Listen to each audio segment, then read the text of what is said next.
Hello dear kids, how are you all? I hope you all are fine and safe. So in the last video we have discussed about autotrophic and heterotrophic nutrition. We also discussed about raw material necessary for photosynthesis. Okay, today we will start synthesis of synthesis of plant food other than carbohydrate. I already told you that plant make their food in the form of glucose and store their food in the form of starch. Okay, so glucose and starch are carbohydrates, but plants don't need only carbohydrates, they also need proteins. So today we will discuss from where they will get their proteins. Okay, plants need proteins also. They make proteins from nitrogenous substance present in the soil. कहाँ से बन लेते हैं वो अपने proteins? वो अपने proteins लेते हैं सॉइल से. ठीक है, सॉइल में अगर नाइट्रोजन सब्सटेंस प्रेजेंट है तो वहाँ से वो उसे कैप्चर कर लेंगे. Plants are not able to take in nitrogen from the air. सभी को पता होगा, अगर नहीं पता है तो हमारे एटमॉस्फेयर में 78% क्या है? नाइट्रोजन है. It's such a big amount कि प्लांट्स अगर कैपेबल हों तो वहाँ से ही नाइट्रोजन ले सकते हैं और अपना प्रोटीन्स बना सकते हैं, लेकिन they are not able to do that. Okay, so कौन सी ऐसी चीज़ है जो उन्हें हेल्प करती है नाइट्रोजन फिक्सेशन करने में, नाइट्रोजन को फिक्स करने में सॉइल में? वो एक बैक्टीरिया है. कौन सा बैक्टीरिया? Rhizobium bacteria. अच्छा, राइजोबियम बैक्टीरिया कहाँ पे प्रेजेंट होता है? राइजोबियम बैक्टीरिया प्रेजेंट होता है लेग्यूमिनस प्लांट्स. अब कौन से हैं leguminous plants? Gram, pea and bean. जो लेग्यूमिनस प्लांट्स हैं उन प्लांट्स की रूट में छोटे छोटे बॉल लाइक स्ट्रक्चर होते हैं जिसे हम कहते हैं रूट नोड्यूल्स. उन रूट नोड्यूल्स के अंदर ये राइजोबियम नाम का बैक्टीरिया रहता है.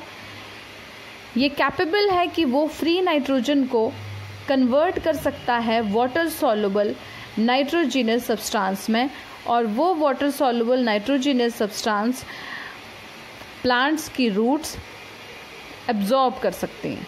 ठीक है, प्लांट्स को एक बार फिर से करवाती हूँ. प्लांट्स को चाहिए प्रोटीन्स अपनी ग्रोथ के लिए, लेकिन प्लांट्स अपना प्रोटीन नहीं बना सकते. उन्हें प्लांट्स को अपना प्रोटीन्स बनाने के लिए नाइट्रोजिनस सब्सटेंस चाहिए.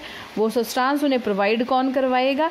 राइजोबियम बैक्टीरिया प्रोवाइड करवाएगा, जो कहाँ रहता है? लेग्यूमिनस प्लांट्स के रूट नोड्यूल्स में रहता है. ठीक है, और ये जो प्रोसेस है जिसमें एक बैक्टीरिया फ्री नाइट्रोजन को एटमॉस्फेयर से कैप्चर करके उसे कन्वर्ट करता है वाटर सॉल्युबल सब्सटेंस में. और कौन सा water soluble substance? Nitrogenous substance में. वाटर सॉल्युबल नाइट्रोजिनस सब्सटेंस में उसे कन्वर्ट करता है. उस प्रोसेस को हम कहते हैं nitrogen fixation. Nitrogen fixation. Okay, clear? आगे चलें. अच्छा, मैंने आपको ऑटोट्रॉफिक न्यूट्रिशन करवा दिया था. अभी हम करेंगे heterotrophic nutrition. Heterotrophic nutrition in plants. तो हेटरोट्रॉफिक न्यूट्रिशन जो है मैंने पहले ही बताया था का hetero means others and trophic means nutrition. Okay,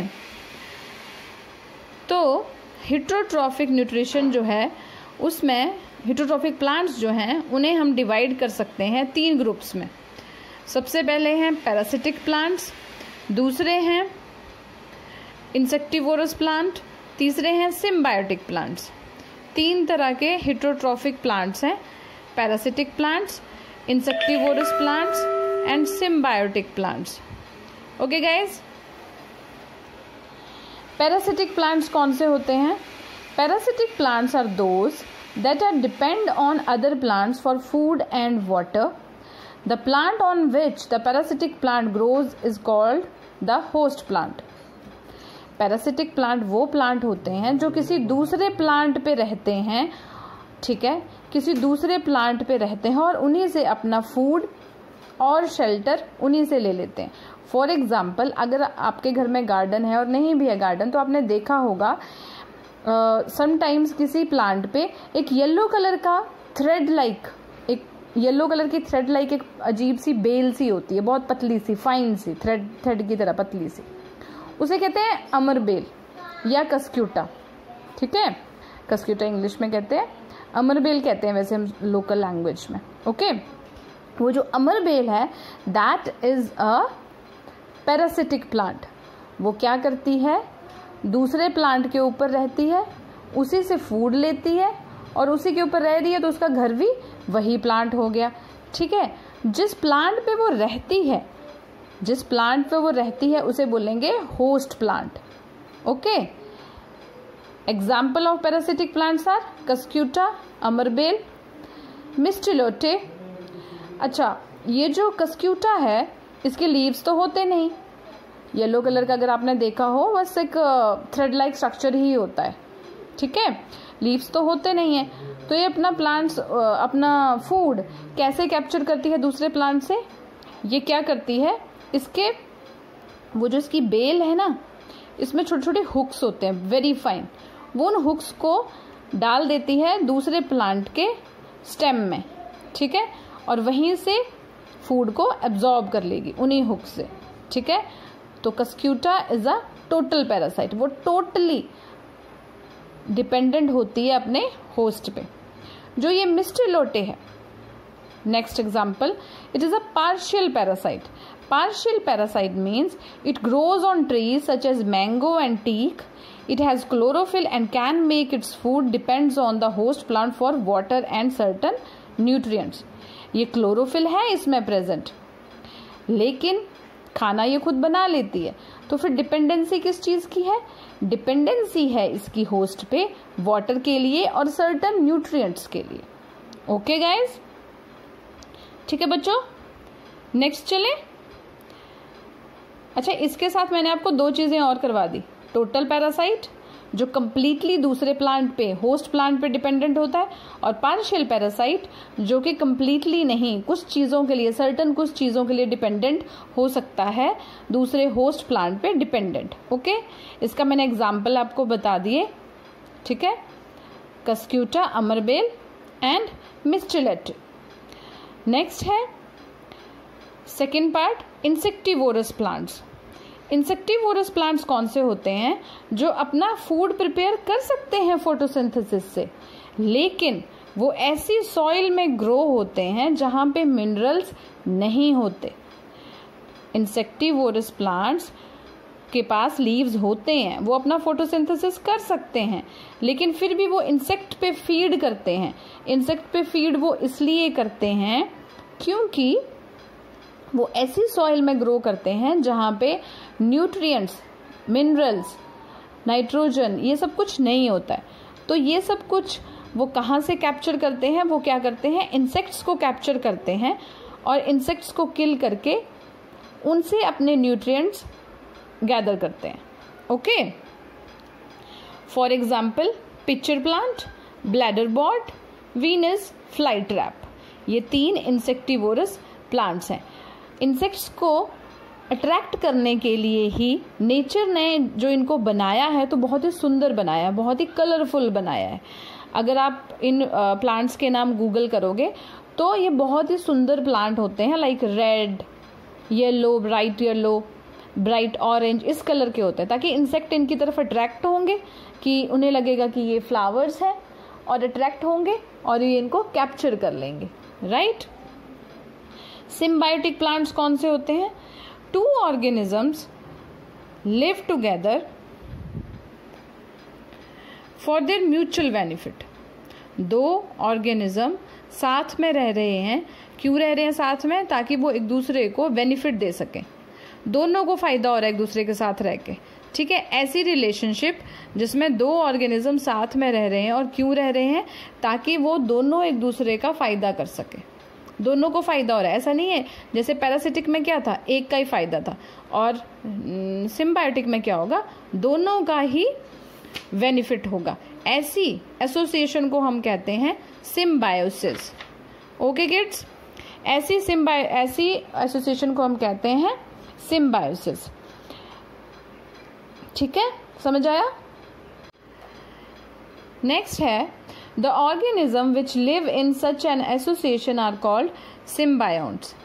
ऐसे ऑर्गेनिज्म जो ऐसी एसोसिएशन में रहते हैं, ऐसे दो ऑर्गेनिज्म जो ऐसी एसोसिएशन में रह रहे हैं जिसमें वो दोनों एक दूसरे को फायदा पहुंचा रहे हैं, दोनों एक दूसरे को बेनिफिट कर रहे हैं, उनको कहते हैं सिम्बायोन्ट्स।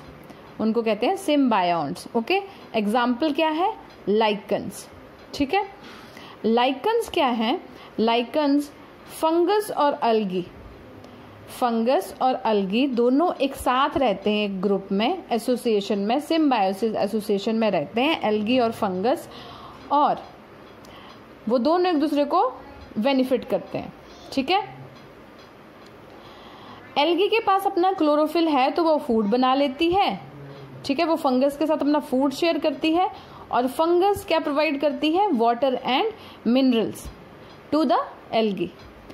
तो एल्गी क्या करेगी? फूड प्रोवाइड करेगी, और फंगस क्या प्रोवाइड करेगी? Water and minerals. दोनों एक दूसरे को बेनिफिट कर रहे हैं और दोनों साथ में रह रहे हैं। ऐसी एसोसिएशन को कहते हैं सिम्बायोसिस। ऐसी एसोसिएशन में रहने वाले ऑर्गेनिजम्स को कहते हैं सिम्बायोन्ट्स। एग्जाम्पल है सिम्बायोसिस का लाइकन्स। Okay, correct. लास्ट है saprotrophic nutrition in organism. Those organisms obtain their nutrition from dead and decaying plants and animals are called saprotrophs. वो न्यूट्रिशन, वो मोड ऑफ न्यूट्रिशन जिसमें ऑर्गेनिज्म अपना फूड कहाँ से ले रहे हैं? Dead and decaying plants and animals, मरे हुए सड़ते हुए प्लांट्स और एनिमल से। और ऐसे ऑर्गेनिज्म जो अपना खाना, जो अपना फूड यहीं से सड़ते गलते मरे हुए प्लांट्स और एनिमल से ले रहे हैं, उन्हें हम कहते हैं सेप्रोट्रॉप्स। उन्हें हम कहते हैं सेप्रोट्रॉप्स। ये ऑर्गेनिज्म क्या करते हैं? कन्वर्ट करते हैं डेड और डिकेइंग मैटर को इनटू सिंपल सॉल्युबल सब्सटेंस। ये ऑर्गेनिज्म कन्वर्ट करते हैं डेड और डिकेइंग मैटर को सिंपल सॉल्युबल सब्सटेंस में। और इससे एक और फायदा है, हमारी जो नेचर है, हमारा जो एनवायरनमेंट है, हमारा जो जहाँ हम रहते हैं, वो भी क्लीन रहता है इन्हीं की वजह से। सोचो अगर कोई ऐसा होता ही नहीं, कोई सेप्रोट्रॉफिक ऑर्गेनिज्म नहीं होते, तो हर चीज़ वैसी की वैसी पड़ी रहती, सड़ता गलता कुछ भी रहता, लेकिन वो कन्वर्ट नहीं होता सिंपल फॉर्म में। जैसे कि हम बात करें, सपोज करो कभी कोई एनिमल मर गया, ठीक है, वो धीरे धीरे सड़ता है, फिर वो गल जाता है, फिर उसकी मिट्टी बन जाती है। मीन्स सिंपल इनऑर्गेनिक सब्सटेंस में कन्वर्ट हो गया, वो मिट्टी बन गई, फिर से वो ह्यूमस में कन्वर्ट हो गया, फिर से वो सॉइल में कन्वर्ट हो गया। ठीक है, लेकिन कुछ ऐसा होगा ना जो उसे गला रहा है, उसे सड़ा रहा है, वो खत्म हो गया। ठीक है, क्या था वो बैक्टीरिया थे, फंगस थे। ठीक है, जिन्होंने उसे खत्म किया और जिन्होंने उसे एज अ फूड यूज किया, और हमारी एनवायरनमेंट भी क्या रही? क्लीन रही। ठीक है, तो ये सेप्रोट्रॉफिक ऑर्गेनिज्म भी बहुत इंपॉर्टेंट है। ओके, चैप्टर हमारा खत्म हो गया। ओके, ठीक है, मैं आपको एक्सरसाइज अभी भेज दूंगी, एक्सरसाइज आप अपनी कॉपी पे कर लेना। ठीक है, और ये एक्सरसाइज मैं आपको भेज रही हूँ सारी। और कोई भी अगर आपको डाउट होगा, कुछ भी अगर क्वेश्चन होगा, कोई भी क्वेरी होगी, कोई डाउट होगा, feel free to call me और व्हाट्सएप में। ओके बच्चे, बाय, थैंक यू।